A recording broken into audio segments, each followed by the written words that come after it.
भगवान श्री राम का चरित्र मर्यादा पुरुषोत्तम के रूप में प्रसिद्ध है। गोस्वामी जी के ग्रंथ में श्री राम की मर्यादाओं का वर्णन किया गया है। अब एक बहुत बड़ी विलक्षण समस्या यह है कि मर्यादा की दृष्टि से महाराज श्री जनक की प्रतिज्ञा यह है कि शंकर जी के प्रख्यात धनुष को जो तोड़ेगा उसी का वर्ण मेरी कन्या करेगी।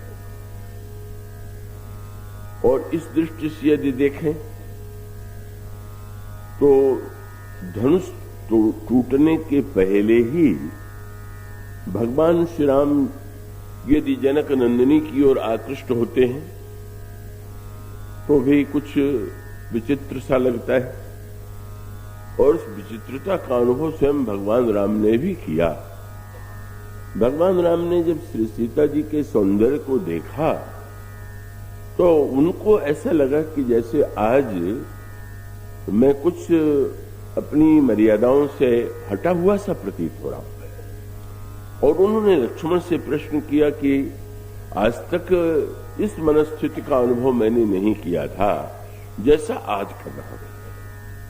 और फिर श्री सीता जी के सामने भी यही प्रश्न है कि धनुष टूटने के पहले ही अगर भगवान श्री राम के प्रति उनके मन में अनुराग का वर्णन किया गया तो अब बहुत स्थूल दृष्टि से देखें तो ऐसा लगता है कि ये तो कुछ मर्यादा का अतिक्रमण है। किंतु उसे गोस्वामी जी ने जिस रूप में प्रस्तुत किया है वो तो बड़ा ही अद्भुत है, दिव्य। और वो ये है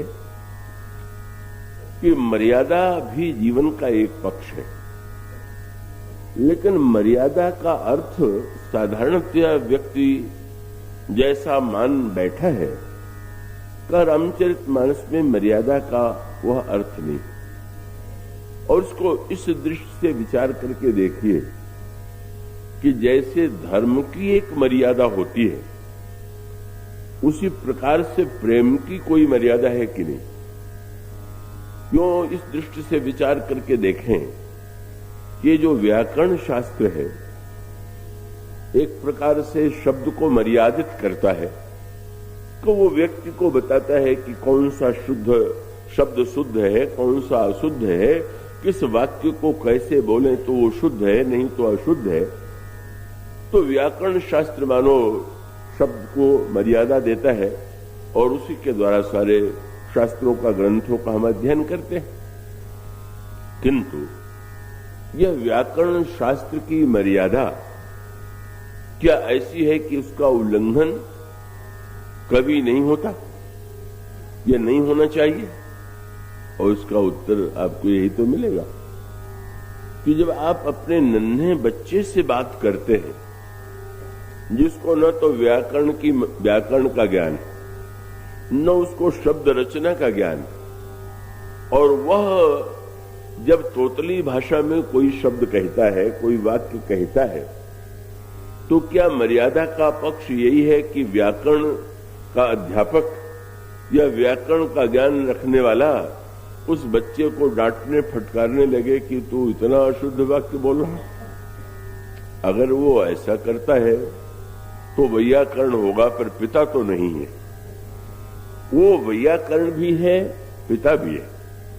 और वो जैसे एक शब्द की मर्यादा है उसी प्रकार से वात्सल्य की अपनी मर्यादा, वात्सल्य का अपना ढंग है। और इसीलिए भगवान राम का वो वाक्य तो श्री रामचरितमानस में ही, क्यों भाई अगर कोई बड़ा व्यक्ति उसके मुंह से आप ऐसा शब्द सुने जो लगे कि उच्चारण में तो ये अशुद्ध है तो आपको शायद हंसी आवे, हंसी को आप रोक लें।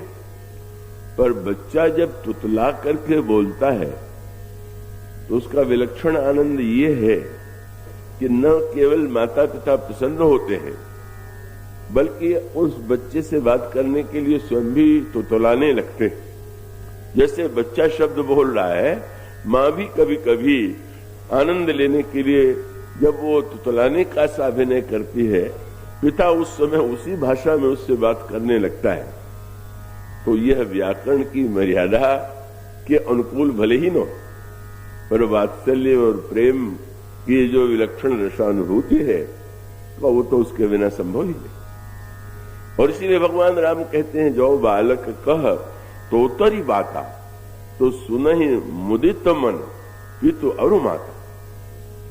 और इस दृष्टि से विचार करके देखें तो ठीक है, धर्म की एक मर्यादा है और वह मर्यादा, उसकी मर्यादा का अभिप्राय यह है कि श्री सीता जी एक पुत्री है और महाराज श्री जनक ने यदि प्रतिज्ञा की है तो उस प्रतिज्ञा के पालन के बाद मानो मर्यादा की का स्वरूप तो यही हुआ कि वो धनुष कोई भी क्यों न तोड़ दे, वह जयमाल उनको तो उसी के गले में डालना है।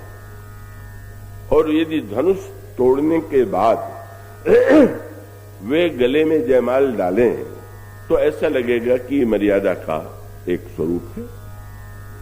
किंतु ये जो प्रीति का पक्ष है, जिसको हम प्रेम कहते हैं, वो उसका सीधा सा तात्पर्य ये है कि जब प्रतिज्ञा की पूर्ति के बाद कन्या किसी को पति रूप में स्वीकार करती है तो उसमें तो केंद्र में बुद्धि ही होगी। ये मर्यादा है, मर्यादा की पूर्ति हुई और मर्यादा की पूर्ति हुई तो मैं उसके अनुकूल स्वीकार करती हूं। और ये भी होता ही है कि उसके पश्चात प्रारंभ में मर्यादा के माध्यम से, बुद्धि के माध्यम से विवाह संपन्न हुआ और उसके बाद दोनों निकट रहते रहते दोनों के हृदय में परस्पर अनुराग भी उत्पन्न होता है, स्नेह भी उत्पन्न हो जाता है।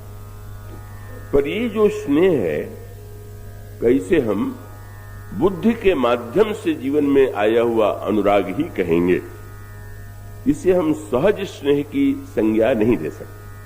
गोस्वामी जी ने प्रेम के ये दो रूप प्रस्तुत किए हैं रामचरितमानस में। एक तो ये है कि जिसमें साधना के द्वारा व्यक्ति जो है किसी के प्रति, जब भक्त लोग कहते हैं, कोई पूछता है भगवान के प्रति हमारे हृदय में प्रेम कैसे उत्पन्न हो, तो महात्मा या गुरु बता देते हैं भगवान के मंत्र का जप करो, रामायण का पाठ करो, ऐसे ध्यान करो तो प्रेम उत्पन्न होगा। लक्ष्मण जी ने एक दिन भगवान राम से पूछ दिया, महाराज आज आप ऐसी कृपा करके ऐसा उपदेश दीजिए कि हम सब कुछ छोड़ करके आपके चरणों में प्रेम करने लगे। प्रभु मन ही मन बड़े हंसे। लक्ष्मण ये कहें कि सब कुछ छोड़ करके आपके चरणों में प्रेम करने लगे, विचित्र सा प्रतीत होता है। क्या अभी लक्ष्मण को कुछ छोड़ना बाकी है क्या? वो तो संसार की कोई ऐसी वस्तु ही नहीं है कि जिसको उन्होंने छोड़ न दिया हो। और श्री राम के प्रति प्रेम इतना अधिक है, अनुराग इतना अधिक है कि गोस्वामी जी लिखते हैं कि छिन छिन लखी सिया राम पद इतने वर्षों तक रहे और उनकी दृष्टि सर्वदा या तो श्री सीता जी के चरणों की ओर या श्री राम के चरणों की ओर। और छिन छिन लखी सिया राम पद और जान आप पर नेह करतन सपने हूं लखन चित बंधु माह पितु गए। जागृत अवस्था की तो बात क्या, स्वप्न में भी उन्हें माता पिता किसी व्यक्ति की स्मृति नहीं आई, बल्कि इससे तो मानो कहावत के रूप में कह दिया गया कि सपने में ही नहीं। अब जो सोया ही नहीं तो सोया नहीं तो सपने का प्रश्न ही नहीं है।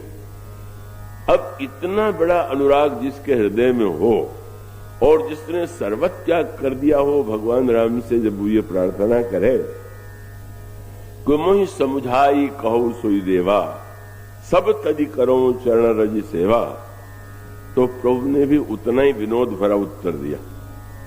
इसका अभिप्राय कि एक व्यक्ति कहीं जाना चाहता हो और किसी से पूछे कि मार्ग क्या है तो प्रश्न ठीक है और उसको उत्तर भी दिया जा सकता है। और एक व्यक्ति जहां पहुंचना चाहता है वहीं पहुंचा हुआ हो, वहीं निरंतर निवास करता हो और प्रश्न किसी से कर दे कि वो यहां तक पहुंचने का क्या मार्ग है, तो क्या कहा जाए? तो प्रभु ने मुस्कुरा करके कहा, अच्छा अगर तुम ये अनुराग ही चाहते हो तो उसमें प्रभु ने जो वाक्य कहा उसमें लक्ष्मण की थोड़ी मीठी चुटकी भी ली गई। उन्होंने प्रारंभ में यही से किया। तो मेरे चरणों में अनुराग की पद्धति तो यही है कि प्रथम ही विप्र चरण अति प्रीति। ब्राह्मण के चरणों में सबसे पहले अनुराग होना चाहिए। अब यो साधन परंपरा में इसे महत्व दिया गया, पर मानो इसमें व्यंग भी है कि अब लक्ष्मण को तो एक ही महानतम ब्राह्मण मिले परशुराम जी, और उनसे उनका जो नाता था वो विप्र चरण अति प्रीति वाला तो नाता था ही नहीं। पर प्रभु ने यहीं से प्रारंभ किया, प्रथम ही विप्र चरण अति प्रीति, और फिर बोले निज निज धर्म निरत श्रुति रीति। शास्त्रों ने जैसा वर्णन किया वैसे धर्म का पालन करो। अब ये भी लक्ष्मण जी इसे अस्वीकार कर चुके। भगवान पहले उनको वन के पहले उपदेश दे चुके हैं, कर्तव्य का पालन करो, धर्म का पालन करो, और लक्ष्मण जी ने स्पष्ट कह दिया कि आपका उपदेश बहुत अच्छा है, पर मेरी समस्या ये है कि आपका उपदेश अच्छा होते हुए भी जिस व्यक्ति को दिया जा रहा है उसके लिए किसी काम का नहीं। क्यों? बोले धर्म नीति उपदेशीयता ही कीर्ति सुगति भूति प्रिय जाही। जिन्हें कीर्ति अच्छी लगती हो, संपत्ति अच्छी लगती हो, सदगति जिनको चाहिए उनको ये आप उपदेश दीजिए, मुझे इससे कुछ लेना देना नहीं। पर प्रभु जब उन्हीं बातों को दोहराते हैं जिनका लक्ष्मण जी में अभाव है, तो मानो इसका अभिप्राय ये है कि अब जब तुम सहज प्रेम होते हुए भी मार्ग और साधना की बात करोगे तो भाई साधना का पथ तो यही निज निज धर्म निरत श्रुति रीति और तेई कर फल पुण्य विषय विरागा। जब कोई व्यक्ति विद्वान गुरु के चरणों में अनुराग करेगा और उसके पश्चात अपने कर्तव्य कर्म का पालन करेगा तो उसका विषयों में वैराग्य होगा, और तब मम चरण उपज अनुराग, और उसके पश्चात मेरे चरणों में अनुराग उत्पन्न होता है। श्रवणादिक नव भक्ति दृढ़ाही मम लीला रति अति मन माही संत चरण पंकज अति प्रेमा मन क्रम वचन भगत दृढ़ नेमा। यही है भक्ति साधना का स्वरूप। किंतु भक्ति साधना का यह स्वरूप तो उन लोगों के लिए है जिनमें भक्ति नहीं है। चाहते हैं कि भक्ति का उदय हो, हृदय में प्रेम नहीं, किंतु वे चाहते हैं कि उनके मन में ये बात उन्होंने सुना होगा सत्संग में कि भगवान के चरणों में प्रेम होना चाहिए, और वे चाहते हैं, पूछते हैं कि भगवान में कैसे प्रेम। किंतु जिसको रामचरितमानस में बार बार कुछ प्रसंगों में, जैसे श्री भरत के लिए जब आया कि जब चित्रकूट की यात्रा में जो चित्रकूट वासी ऋषि मुनि हैं, अन्य लोग हैं, दर्शन करते हैं, तो गोस्वामी ने कहा कि सिद्ध और साधक भी जो हैं वो भरत जी की सराहना कर रहे हैं। किस बात की सराहना कर रहे हैं? तो वहां पर जो शब्द है वो सूत्र में है कि निरख सिद्ध साधक अनुरागे और सहज स्नेह सराहन लागे। मानो साधकों को ये लग रहा है कि जिस साधन को, जिस हम स्नेह को पाने के लिए साधन कर रहे हैं, और सिद्धों को लग रहा है कि बड़े प्रयत्नों के बाद हमने जो स्नेह का यत् किंचित बिंदु पाया है भरत के जीवन में, तो वो सहज रूप में ही विद्यमान। और उसका सीधा सा तात्पर्य कि भाई गोस्वामी जी ने कहा भी ये कि आप ये तो पूछते हैं जाकर के किसी भी महात्मा से भगवान में कैसे प्रेम, पर कोई जाकर क्या पूछता है कि पत्नी में कैसे प्रेम हो, बच्चे में कैसे प्रेम हो, या हम कौन सा जप करें कि पत्नी की याद आती रहे, कौन सी माला पर जप करें कि जिससे बच्चे की याद आती रहे। ऐसा तो कुछ नहीं होता। और उसका अर्थ यह है कि इन संबंधों के प्रति तो हमारे मन में सहज ही जो है वो, इसीलिए गोस्वामी जी विनय पत्रिका में भगवान से प्रार्थना करते हैं, राम कवहु प्रिय लागी हो जैसे नीर मीनुक। मछली में जल के प्रति जो प्रेम है वो किसी ही साधना का परिणाम नहीं है, वो तो उसका सहज स्वभाव है। तो वो किसी तरह से मुझ में व्याकुलता आवे जल से अलग हो करके, ऐसी उसने कोई साधना नहीं की है। तो मानो जिसको सहज प्रेम कहते हैं, ये रामायण में सर्वोत्कृष्ट स्थित है। किसी भी पथ में जो सर्वोत्कृष्ट उपलब्धि है वो सहजता, चाहे वो धर्म हो, एक तो बुद्धिपूर्वक धर्म का पालन, और एक ऐसा व्यक्ति है कि जो प्रयत्न करके धर्म का पालन नहीं करता, उसका स्वभाव भी जो है वो जो भी करता है वो सहज रूप से धर्म का ही पालन होता है। इस स्थिति में अब गोस्वामी जी के सामने जो एक स्थिति है और उसका समाधान देने के लिए जिस तरह से उन्होंने सीता जी और भगवान राम के इस चरित्र को प्रस्तुत किया, ये कितना अनोखा गोस्वामी जी ने कठिन कार्य उस वाटिका में संपन्न किया। अगर ये कहें कि श्री सीता जी के मन में धनुष तोड़ने के बाद उन्होंने भगवान को, श्री राम को जयमाल पहनाया और बाद में भगवान राम के प्रति उनके मन में प्रेम उत्पन्न हुआ, तो साधक के लिए तो ठीक है, लेकिन क्या ये उत्कृष्टतम जो प्रेम का सहज स्वरूप है, क्या उसे स्वीकार किया जा सकता है? और यदि धनुष टूटने से पहले ही वे ये जैसा कि वर्णन किया गया कि श्री सीता जी और भगवान राम परस्पर एक दूसरे को देख करके मुग्ध हो जाते हैं, मन से एक दूसरे के प्रति इतना अनुराग, इतना स्नेह, विस्मृति हो जाती है शरीर की। अब ये जो विस्मृति है, ये इसका अभिप्राय ये है कि ये जो प्रीति है कि ये साधना का परिणाम नहीं है, ये तो सहज ही है। अब इन दोनों के सामंजस्य को गोस्वामी जी अनोखे रूप से पूरा करते हैं। क्या आप उस क्रम पर दृष्टि डालिए। उस वाटिका प्रसंग एक और साधकों के लिए महान उपादेय प्रसंग है। वो अभी जो बात सूत्र के रूप में कही जा रही थी, एक जब दो बने, अभिन्न जब भिन्न बने, तो भिन्न बन करके उनका उद्देश्य क्या था।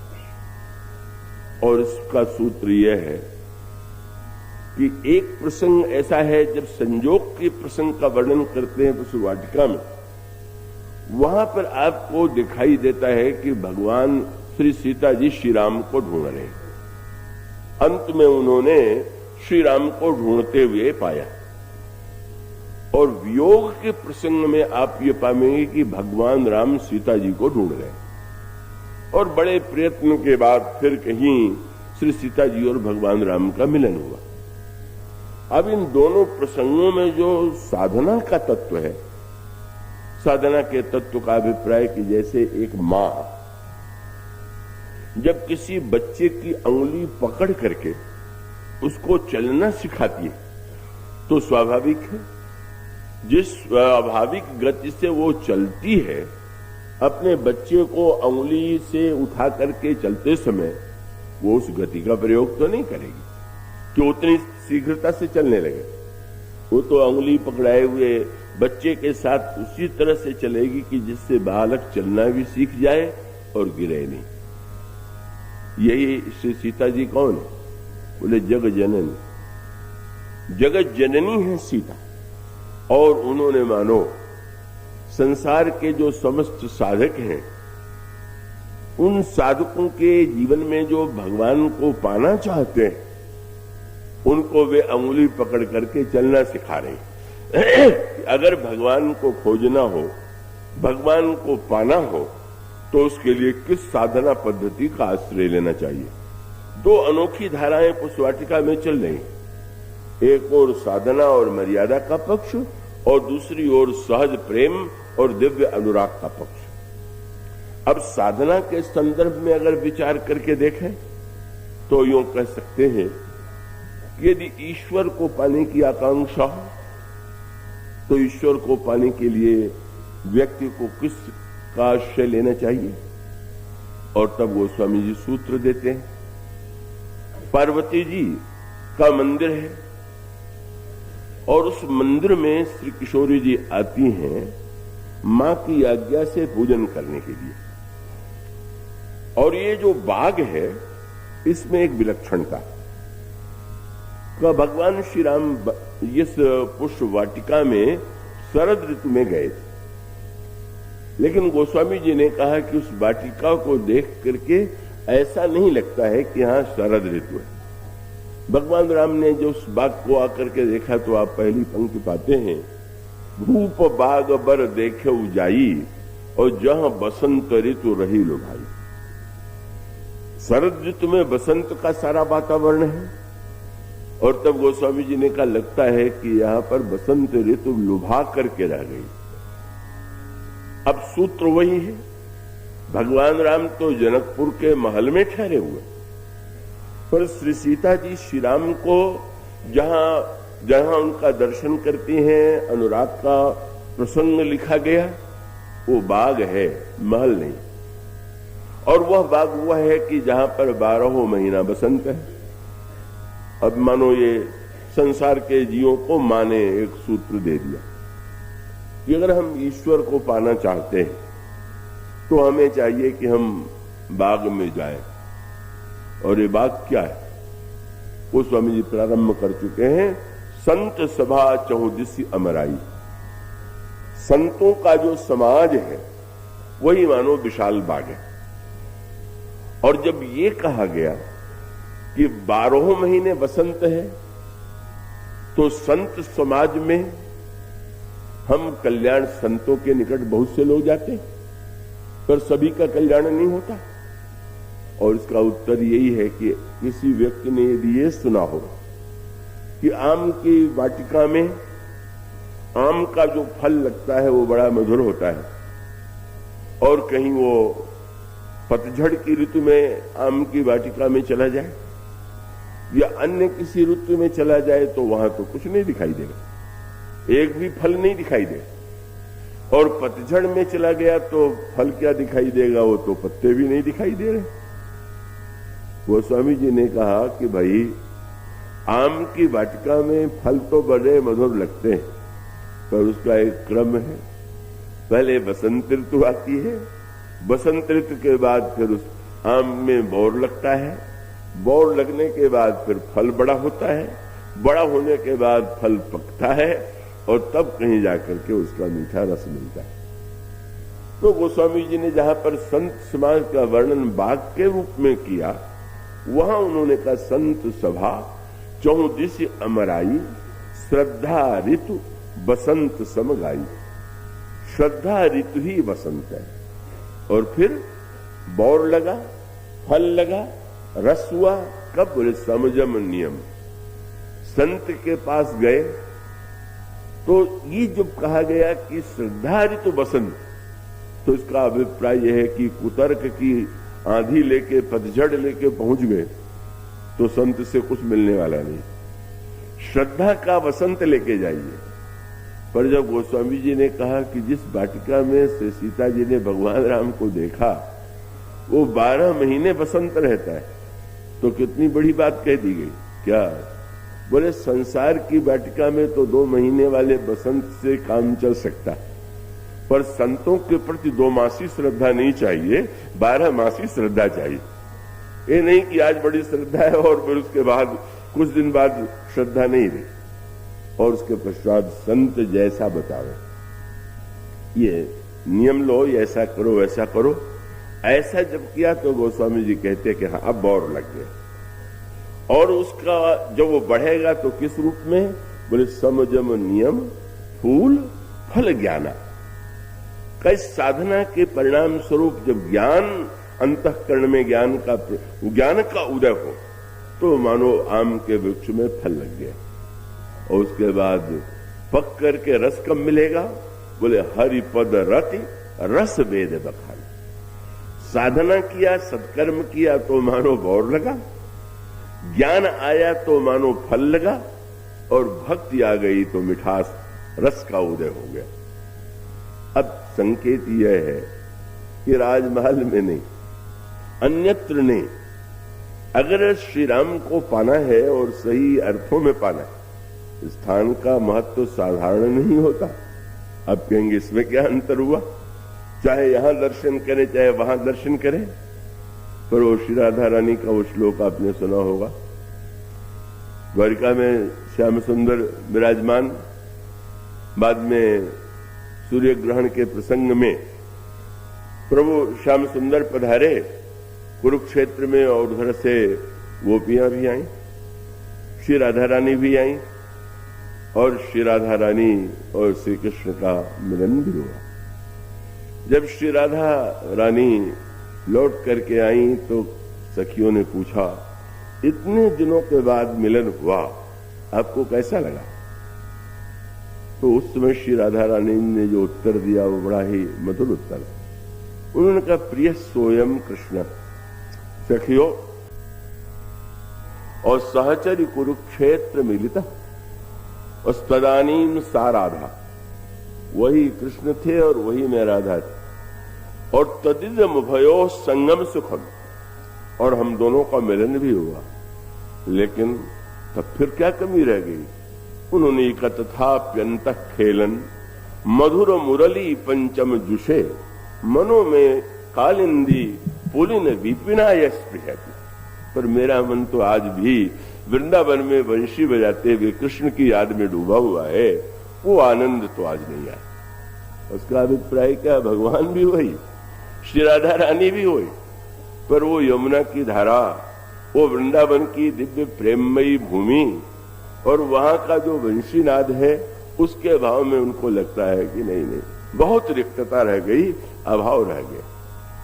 तो वस्तुतः भूमि की तो बड़ी महिमा, वातावरण की बड़ी महिमा, और इसीलिए तो वृंदावन के रसिक संतों में से एक संत ने तो यहां तक कह दिया, भगवान का दर्शन करो, पर कहां? उन्होंने आग्रह पूर्वक कहा, रे मन वृंदा विपिन निहारो, वृंदावन को देखो, वृंदावन को देखें कि भगवान को देखें। और तब बड़ी अनोखी बात उन्होंने कह दिया, रे मन वृंदा विपिन निहारो और विपिन राज सीमा के बाहर हरिहु को न निहारो। वृंदावन से बाहर कृष्ण भी दिखाई दे तो मत देखो। और अनेक ऐसे भक्त हैं जिन्होंने कभी स्वीकार ही नहीं किया कि ब्रज की भूमि से भगवान कभी बाहर जाते। उन्हें कृष्ण को देखना भी है तो वृंदावन में ही देखना है। उनको कुंभन दास द्वारिका मथुरा इनसो कहां है काम, हमारो मुरली वालो श्याम। इस द्वारिका और मथुरा से हमारे क्या लेना है, हमारा श्याम तो वंशी वाला श्याम। और उसका अभिप्राय ही यही है कि अब एक मर्यादा की भूमि हो, राजमहल का एक अपनी मर्यादा है, वहां दीवारें हैं, वहां खिड़कियां हैं, उनकी भी आवश्यकता है जीवन में, पर वो जो दिव्य अनुराग का आनंद है वह तो किसी मर्यादित सीमा में घिर करके तो नहीं मिलेगा। उसके लिए तो वहां से हट करके अब इस पुष्प वाटिका में गोस्वामी जी ने तो अद्भुत रूप में वाटिका है, बाग है और फिर वन है। तो जैसे वृंदावन वन है उसी प्रकार से चित्रकूट वन है। अब चित्रकूट में जो दिव्य परमानंद की अनुभूति होती है वह अन्यत्र नहीं होती, शिवद में भी नहीं होती है। श्री राधा रानी को जिस दिव्य रस का अनुभव वृंदावन में होता है वो अन्यत्र नहीं होता है। तो मानो संकेत यही है कि भाई भगवान का दर्शन, भगवान की प्राप्ति के लिए भी वह वातावरण तो चाहिए। देश, काल, व्यक्ति, इनमें पूरी तदाकारता हो, तन्मयता हो, एक रूपता हो, परस्पर विरोधाभास न हो, तो आनंद की जो वृद्धि होती है वो तो अनुभव की वस्तु है। और इसलिए भगवान श्री राम आए, जनकपुर में पधारे। जनकपुर स्वभावतः वह तो भावभूमि है, रसमयी भूमि है। वहां भगवान श्री राम नगर दर्शन के लिए भी गए थे, और नगर दर्शन में भी जनकपुर वासियों ने तो दर्शन किया ही, जनकपुर वासिनी स्त्रियों ने भी दर्शन किया, पर दर्शन की तो एक सीमा थी, और वो सीमा यही थी कि श्री राम और लक्ष्मण चले जा रहे हैं, और गोस्वामी जी कहते हैं, जुवती भवन झरोखन लागी, निरखहि राम रूप अनुरागी। अपने अपने भवन के झरोखों से झांक रहे। दर्शन का आनंद तो है।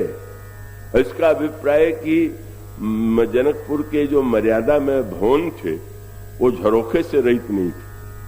अत्यधिक मर्यादा जब जीवन में आ जाती है तो झरोखे बंद हो जाते, पर इतना कारागार हो जाता है, कारागार में तो खिड़की रखने की आवश्यकता ही नहीं है, पर भवन में तो झरोखा होनी चाहिए।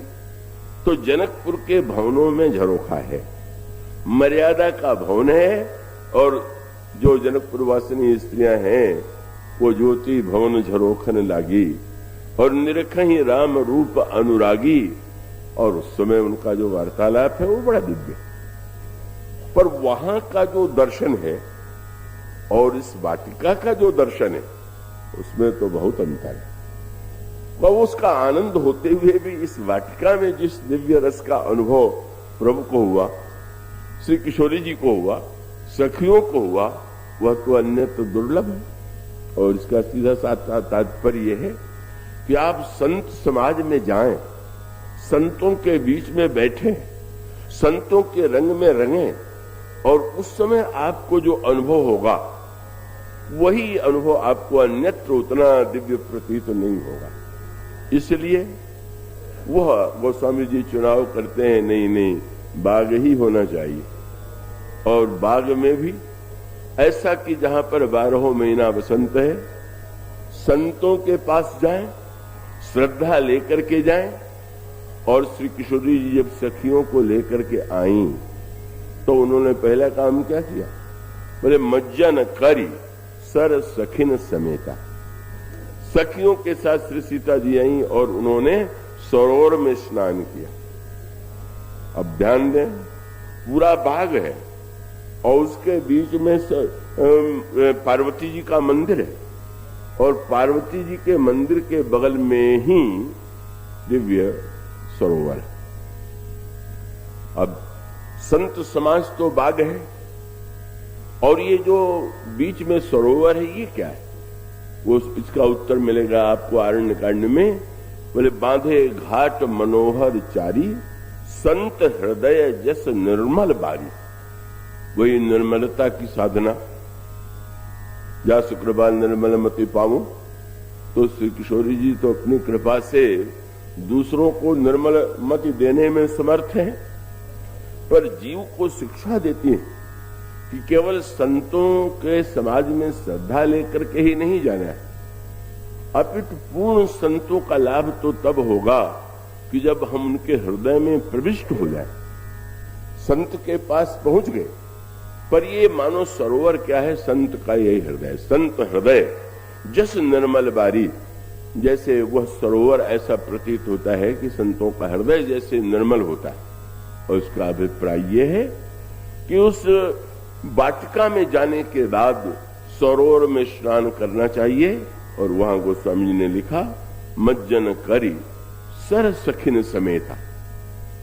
मानो साधना का क्रम आगे बढ़ता जा रहा है। और गई मुदित मन गौरी निकेता। अब वे जाती हैं देवी पार्वती जी के मंदिर में। और ये पार्वती जी जो हैं वो आप सब परिचित ही हैं कि भवानी शंकरो बंदे श्रद्धा विश्वास रूपिणो। साक्षात श्रद्धा का ये मंदिर है। समय भाव से मुझे तो भागते ही जाना पड़ेगा। वो सबकी व्याख्या, श्रद्धा के भी दो रूप, एक साधक की श्रद्धा और एक सिद्ध श्रद्धा। तो साधक की श्रद्धा वसंत ऋतु के रूप में, और जो दिव्य समग्र श्रद्धा है वो पार्वती है। अब जो है समग्र श्रद्धा का जो दिव्य मंदिर है वहां प्रवेश हुआ और वहां पूजन हुआ। पूजन क्या है, बोले पूजा कीन अधिक अनुरागा। पूजन भगवान को, पूजन की क्या प्रक्रिया है, किन वस्तुओं से पूजा की जानी चाहिए, शास्त्रों में बड़ा सुंदर विधान है। पंचोपचार है, दसोपचार है, षोडशोपचार है, अनेक अनेक उपचार है। पूछा गया श्री सीता जी ने किन किन वस्तुओं से पार्वती जी की पूजा की। गोस्वामी जी ने कहा वस्तुओं का नाम गिनाने की आवश्यकता नहीं, वहां तो कोई विद्वान आचार्य मंत्र बोल करके पूजा कराने वाले नहीं, तब पूजन कैसे हुआ। पूजा कीन अधिक अनुरागा, बस मुख्य वस्तु है, वस्तु क्या क्या है महत्व इसका नहीं है, अनुराग हृदय में है कि नहीं। क्यों, रामायण में स्पष्ट आगे चल करके कह दिया गया मिले ही न रघुपति बिनु अनुरागा किए कोटि जप जोग विरागा। मानो श्रद्धा और उसके साथ साथ अनुराग, और उसी समय एक सखी वह है जो पूजा में सम्मिलित नहीं थी, वह वाटिका में गई थी। मानो गोस्वामी जी ने सावधान कर दिया, साधना के क्रम का वर्णन तो है और जिन्होंने पूजा की उन्हें दर्शन तो हुआ, पर सबसे पहले उस सखी को दर्शन हुआ जो पूजन में सम्मिलित नहीं थी, अपितु वाटिका में गई हुई थी। इसका क्या अर्थ हुआ। मानो साधना के साथ एक बहुत बड़ा भय, जो साधना और सत्कर्म करते हैं उनमें एक सात्विक अभिमान आए बिना नहीं रहता कि मुझ में इतनी साधना है, तो मानो इस प्रसंग में उसका निराकरण कर दिया गया। साधना करते हुए भी ये न मान लीजिए कि ईश्वर आपको ही पहले मिल जाएगा, क्या पता पूजा करने वालों से पहले न पूजा करने वाले से मिल जाए, ये उसकी मौज पर निर्भर है। ईश्वर किसी नियम की सीमा में बंधा हुआ नहीं है, और वह मानो जिसकी चर्चा कल आप सुन रहे थे, कृपा। अब उस सखी को जो श्री राम का दर्शन हो गया, का वो तो क्रमिक दर्शन नहीं है, वो स्वामी जी का दोनों ही पक्ष चल रहा है, एक और साधना का पक्ष और दूसरी ओर कृपा का पक्ष। और उसके बाद वो सखी जो है श्री राम का दर्शन करती है और सचमुच जो फल होना चाहिए वो तो उसे प्रत्यक्ष मिल गया। जिस समय उसने दर्शन किया उसके आंखों में अनवरत आंसू, शरीर में रोमांच, भाव विह्वल, पर वो अपने ही आनंद में नहीं डूब गई। वो वहां आई जहां पर श्री सीता जी सखियों के साथ पूजन कर रही थी। जब सखियों ने उसकी दशा को देखा, तासु दशा देखी सखिन पुलक गात जल नयन, उसकी आंखों में आंसू है, शरीर में रोमांच है, तो सभी पूछने लगी कहु कारण निज हरस कर पूछई सब मृदु बहन। क्या तुम्हें ऐसा मिल गया है कि तुम इस प्रकार से आनंदित हो रही हो। भक्तों ने आंसू को दोनों ही अर्थों में लिया। भक्त विरह में भी आंसू बहाता है और संयोग में भी आंसू बहाता है। विरह में आंसू क्यों बहाता है, तो गीतावली रामायण में गोस्वामी जी ने कहा कि भाई अगर आपके पास कोई बर्तन हो और बर्तन में कोई साधारण जल भरा हुआ है और कोई अमृत लेकर के आवे, तो क्या आप ये कहेंगे कि नहीं हमारा तो बर्तन भरा हुआ है। बुद्धिमान व्यक्ति जो है उसको फेंकेगा और उसमें वो अमृत ले लेगा। गोस्वामी जी ने गीतावली रामायण में बड़ी भावमयी कविता किया कि ये जो नेत्र है वो मानो कलसी, और कलसी में आंसू का खारा जल भरा हुआ, सबके आंखों में वो भीतर आंसू है। अगर वियोग में क्यों रोना चाहिए, दर्शन करने के लिए जाते हुए क्यों रोना चाहिए, तो गीतावली रामायण में वो समझे ने लिखा सांवर रूप सुधा भरिबे कह नयन कमल कल कलश रितौरी। अरे श्याम सुंदर की रूप सुधा को धारण करने के लिए नेत्र की कलसी को खाली तो करो। आंसू वहां माने नेत्र की कलसी से आंसू निकाल करके उस रूप सुधा को लेने के लिए रिक्तता लाई गई। तो ठीक है, इसलिए अगर दर्शन के लिए जा रहे हैं तो आंसू स्वाभाविक, पर ये तो दर्शन के लिए नहीं जा रही है, दर्शन से लौट करके आ रही है। अब आंसू की क्या आवश्यकता है। और तब भक्त ये कहते हैं कि ठीक, खारा आंसू था, निकाल करके उसमें श्री राघव की रूप सुधा को भर लिया गया। लेकिन अब जो आंसू बह रहे हैं उसका अभिप्राय क्या? बोले रस अधिक हो और बर्तन छोटा हो तो छल के बिना कैसे रहेगा। तो मानो इस रूप सुधा को नेत्र में धारण करके जो आज आंसू बह रहे हैं वो तो सौंदर्य का अमृत ही छलक रहा। इसीलिए सखियां स्पष्ट कहती हैं तुम्हारा आंसू दुख वाला आंसू तो नहीं। कहु कारण निज हर्ष कर पूछे सब मृदु भय। और तो वो सखी कथावाचक तो अलग अलग पद्धति वाले होते। तो रामायण में तो अनेक अनेक उत्कृष्ट कथावाचक, पर इस सखी की कथा जितनी अनोखी थी, जितनी संक्षिप्त, पर जितनी संक्षिप्त उतनी गंभीर। उसने प्रारंभ किया भूमिका में देखन बाग कुंवर दुई आए। बड़ा साधारण सा वर्णन। दो राजकुमार वाटिका में आए हुए, वह किशोर सब भांति सुहाए। दोनों किशोरावस्था के हैं और बड़े सुंदर हैं। अरे इसी का वर्णन करके इतना आगे क्या ऐसा तुमने इसमें? राजकुमार भी तो अनेक आए हुए, श्याम गौर होना भी कोई आश्चर्य नहीं। पर सखी ने कहा आगे तो कुछ बताओ। तो उसने कहा श्याम गौर, एक श्याम है और एक गौर। आगे बस कथा यहीं रोक दी गई। अब कोई कथा कहने लगे, दो वाक्य के बाद कथा समाप्त कर दे तो श्रोता को तो बड़ी निराशा होगी। पर सचमुच इस सखी ने उस छोटे से वाक्य में जितना कह दिया वह तो न जाने कितने युगों तक की कथा में नहीं कहा जा सकता। तो उसने यही कहा श्याम गौर किम कहूं बखानी। आगे कुछ नहीं। वर्णन क्यों नहीं कर रही हो? गिरा अनयन नयन बिनुबानी। वाणी के द्वारा वर्णन किया जाता है, नेत्र के द्वारा देखा जाता है। जिसने देखा उसके पास जिह्वा नहीं है तो बता नहीं सकती, और जो बता सकती है उसने देखा नहीं तो मैं कैसे बताऊं? वाक्य छोटा सा है पर जरा गहराई में विचार करके देखिए। संसार में तो प्रत्येक व्यक्ति के सामने यही समस्या है। हम और आप नेत्र से देखते हैं और युवा से वर्णन करते हैं। पर जब सखी ये कहती है तो उसने क्या नहीं कह दिया? अगर ब्रह्म अनिर्वचनीय है, वाणी के द्वारा उसका निरूपण नहीं किया जा सकता, तो मानो मौन वर्णन करते करते भी अंत में तो प्रत्येक वक्ता को मौन ही हो जाना पड़ता है, क्योंकि वो वर्णन की सीमा से परे। तो अनिर्वचनीयता का भी संकेत दिया गया। पर उसको दूसरे संदर्भ में देखें तो इसका अभिप्राय वर्णन की पद्धति क्या है?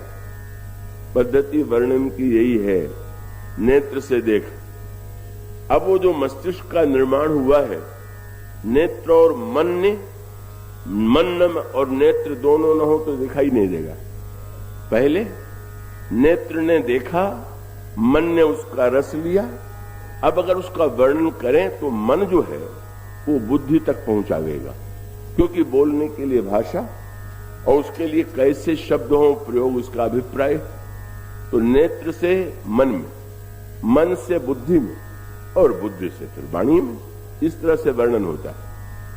सखी ने जब कहा कि मैं कैसे वर्णन करूं, तो सखी ने बहुत बड़ी बात कह दी। क्या? बोले नेत्र से मन में, मन से बुद्धि में, बुद्धि से कि दर्शन के बाद मन तो वहीं रह गया, तो बीच में सुनाने वाला रह ही नहीं गया, बताने वाला रह नहीं गया, तो वर्णन कैसे? यही तो जो दर्शन करता है, गोस्वामी जी यही कहते हैं कि जब प्रभु का दर्शन होता है तो प्रभु कभी कभी तो आग्रह करते हैं, गांववासी वन की यात्रा में साथ में लेते चलिए। प्रभु ने कहा नहीं नहीं, आप तो अपने घरों में लौट जाइए। किसी ने कहा रे प्रभु इतने निष्ठुर हो गए कि वे साथ में जाना चाहते थे और नहीं ले गए। गोस्वामी जी ने कहा नहीं, ले गए, शरीर तो लौटा दिया, किंतु फेरे सब प्रिय वचन कहे, लेकिन लिए लाई मन साथ। शरीर उनका छोड़ दिया और मन लेते गए। सखी ने मनो संकेत ये कर दिया कि उनका सौंदर्य ऐसा है कि वो तो वस्तुतः मन वहीं रह जाता है, फिर मन उस स्थिति में नहीं रहता। और सांसारिक अर्थ यूं कह ले कि सांसारिक वस्तुएं अपूर्ण है तो ठीक है, नेत्र भी अपूर्ण है, वाणी भी अपूर्ण है, वर्णन भी अपूर्ण है, इसलिए ये इस साजबाज से तो व्यक्ति वर्णन कर सकता है, पर ये जो पूर्ण है उसका वर्णन अपूर्ण वाणी भी नहीं कर सकती, अपूर्ण दृष्टि भी नहीं कर सकती, और उसके साथ साथ सखी सावधान भी है। कथा का उद्देश्य क्या है? कथा स्वयं एक दृष्टि से साध्य भी रूप में माना जाता है, पर कथा का मुख्य उद्देश्य तो यही है कि जीव के अंतःकरण में कथा सुनकर के उत्कंठा जागृत हो, कि जिनका हम वर्णन सुन रहे हैं उनको हम देखें कि वो कैसे, जिसके विषय में हम सुन रहे हैं उससे हम मिलें। उत्कंठा जागृत होना ही तो कथा का सबसे बड़ा फल है। अब ये तो भाई अपनी अपनी है, जीवन भर सुनते रहे और उत्कंठा जागृत न हो, ऐसे भी श्रोता मिलते ही रहते हैं, और थोड़े से वाक्य में इतनी उत्कंठा जागृत हो जाए तो ये तो अपनी अधिकार भेद की बात है। यहां पर बिना विस्तार के भी इतना कह दिया गया, और ऐसी अनोखी पद्धति से कह दिया गया। सखी ने समाप्त कर दिया कथा। श्याम गौर किमि कहूं बखानी। व्यवहारिक तात्पर्य यह था कि कथा सुनाने में इतना विलंब न हो जाए कि जिनका दर्शन करना है वो चले जाए। उद्देश्य पर दृष्टि है और इसलिए वो भी पक्ष ठीक है, और यहां तो उतने में ही फल जो चाहती थी, साधना का जो फल है, सत्संग में जाएं, श्रद्धा लेकर के जाएं, संत के हृदय में निर्मल हो, और उसके पश्चात अनुराग भरे अंतःकरण से श्रद्धा की आराधना करें, और तब कथा श्रवण करें। और कथा श्रवण करने का फल क्या होना चाहिए? वही वहां हुआ। जिस समय उस सखी ने सुनाया तो स्वामी जी ने तास वचन अतिशय सुहाने, दरस लाग लोचन अकुलाने। व्याकुलता उत्पन्न हो गई, मैं उनका दर्शन करूं, पर एक फिर वही मर्यादा और संकोच का प्रश्न। अब अभी तो धनुष नहीं टूटा है, का उसके पहले क्या दर्शन के लिए जाना मर्यादा के अनुकूल है? मानो हृदय में एक और प्रीति और दूसरी ओर जीवन में मर्यादा, और यही पक्ष भी ठीक है। व्यवहार में तो मर्यादा का ही महत्व है, पर हृदय में तो प्रेम ही सब कुछ है, और यहां दोनों का सामंजस्य है। सखी सीता जी के सामने प्रश्न ये है कि क्या जाना उचित है? क्या बोल नहीं पाती, पर सखियां जैसी सखियां सीता जी की होनी चाहिए वैसी ही है। कब तो ये संग साथ का बड़ा महत्व है। अब कई व्यक्ति तो ऐसा आतंक उत्पन्न कर देते हर वस्तु का कि किसी का भाव भी हो तो सूख जाए, इतनी समस्याएं खड़ी कर देते। और कुछ लोग, जैसा कि सखी ने, ऐसी भी सखियां हो सकती थी कि कहती नहीं नहीं बिल्कुल नहीं जाना चाहिए, मां सुन लेंगी तो क्या कहेंगी, पिताजी को कैसा लगेगा, अनर्थ हो जाएगा। पर सौभाग्य है कि सखियां तो सीता जी की हैं, और उनका भाव भी बड़ा सुंदर है। सीता जी के हृदय में भावना है पर बोल नहीं पाती, और तब एक सखी ने तुरंत उस भावना को गति देने के लिए कहा, एक सुना एक कहा, नृप सुत ते आली, सुने जे मुनि संग आए काली। सखी ये वही राजकुमार हैं कि जो विश्वामित्र जी के साथ आए। कितनी बढ़िया ढंग से बात कह दी गई।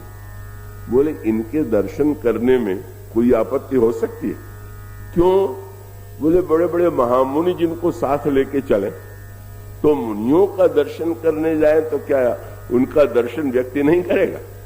अरे नहीं नहीं, जब विश्वामित्र जैसा मुनि और वो साथ में लेकर के आया है तो फिर दर्शन न करने का नहीं तो करनी चाहिए। एक एक वाक्य है, सुना जे मुनि संग आए काली। कोई कह सकता है अब वो तो ठीक है, लेकिन समाज में लोग क्या कहेंगे? ये लोग क्या कहेंगे एक बड़ी समस्या होती है समाज में। उस सखी ने उसको भी काट दिया। उसने कहा तुम जानती हो ये विश्वामित्र के साथ आए हुए और जिन निज रूप मोहिनी डारी कीन्हु स्वबस नगर नर नारी। सारे जन मिथिलावासी अपने बस में थोड़ी, इन्होंने अपने रूप की मोहिनी डाल करके अपने बस में कर दिया। तो जब सभी बस में है तो हम लोगों की आलोचना कौन करे? हम लोगों से पहले ही स्वबस हो चुके। और अगर इसको मिथिला के, ये तो अयोध्या के पक्ष की भावना है, और मिथिला के भक्त तो यही कहते हैं कि मानो सखियों का संकेत ये है कि ये नगर तो आपका, और यहां आकर के रूप की मोहिनी को डाल करके इन्होंने सबको बस में कर दिया। तो ये तो बड़ा अन्याय हुआ। नगर आपका और मोहिनी डाल करके इन्होंने बस में कर दिया। और इसका उत्तर यही है कि सबको बस में करने वाले को आप बस में कर लें तो उत्तर ठीक हो जाएगा। आपके सौंदर्य को देख करके जब ये संभवित होंगे, इसलिए गोस्वामी जी ने उसका पूरा निर्वाह बड़ा विलक्षण ढंग से उन्होंने कहा। संकेत ये कि नहीं, अवश्य देखिए, चलना ही चाहिए। और तब गोस्वामी जी ने फिर वही सामंजस्य, प्रसन्नता हो गई, सभी उस भाव का समर्थन कर रहे हैं। पर आगे कौन चले? अभी तक तो सीता जी ही आगे चलती थी, लेकिन अब चली अग्र करी प्रिय सखी सोई।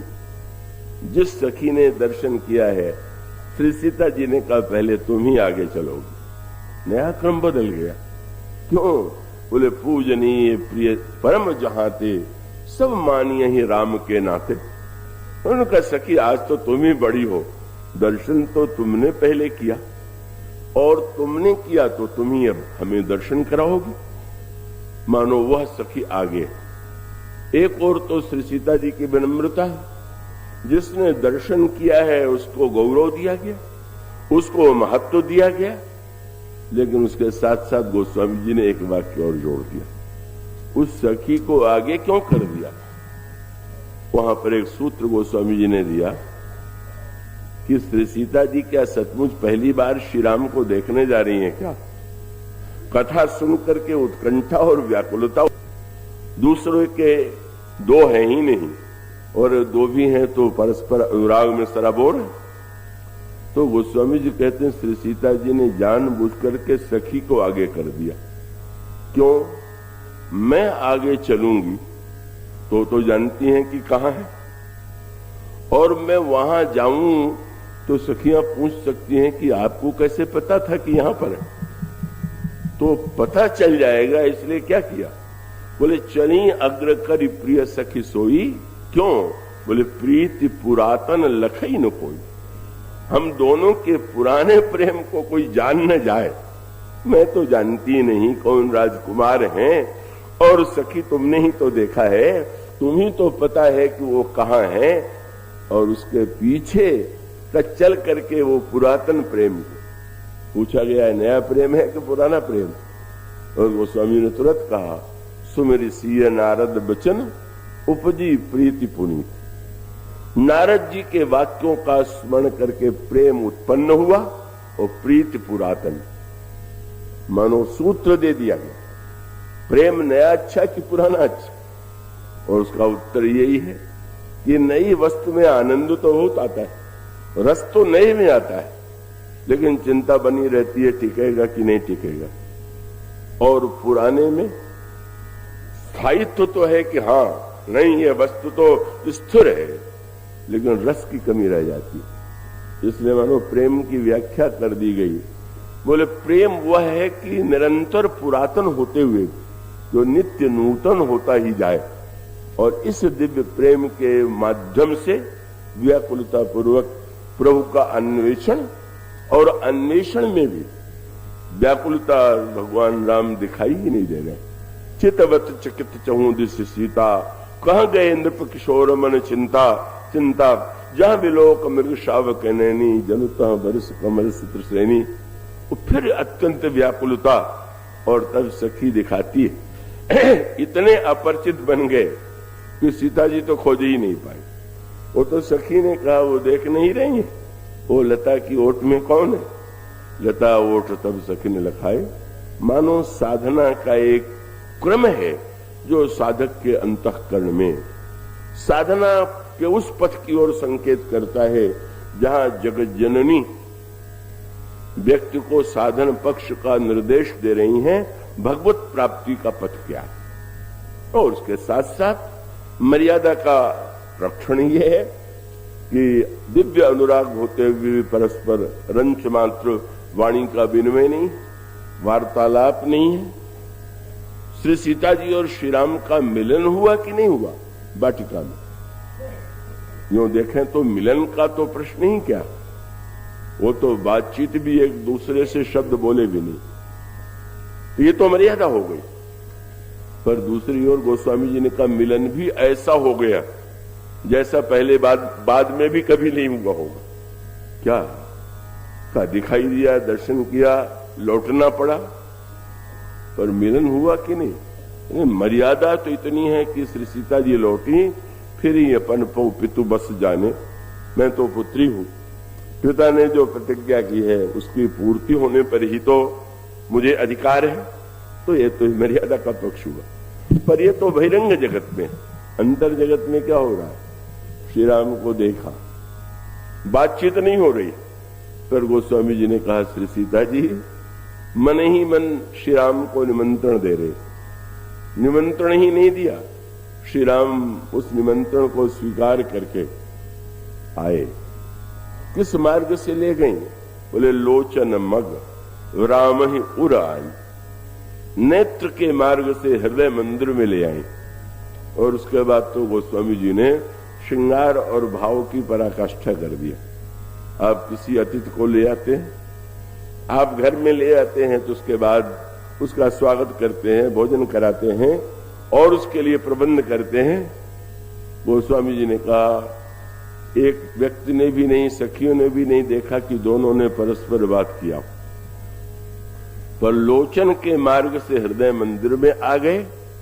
उत्कंठा हो गई सुनने वाले के मन में। जब वो हृदय मंदिर में ले आई तो फिर कैसे कैसे उन्होंने श्री राघव का पूजन किया, सत्कार किया, मिलन। गोस्वामी जी ने कहा आगे की बात मुझे नहीं पता। क्यों? बोले लोचन मग राम ही उरियानी और दीन है पलक कपाट सयानी। अब पलकों का किवाड़ बंद हुआ, भीतर क्या हुआ है हमें क्या पता। ऐसा पूर्ण मिलन और ऐसी मर्यादा की एक शब्द बोले बिना लौट आना, अद्भुत है ये प्रसंग। ये जनक सुता भी है, जग जननी भी है और अतिशय प्रिय करुणानिधान की भी है। श्री राम किंकर प्रभु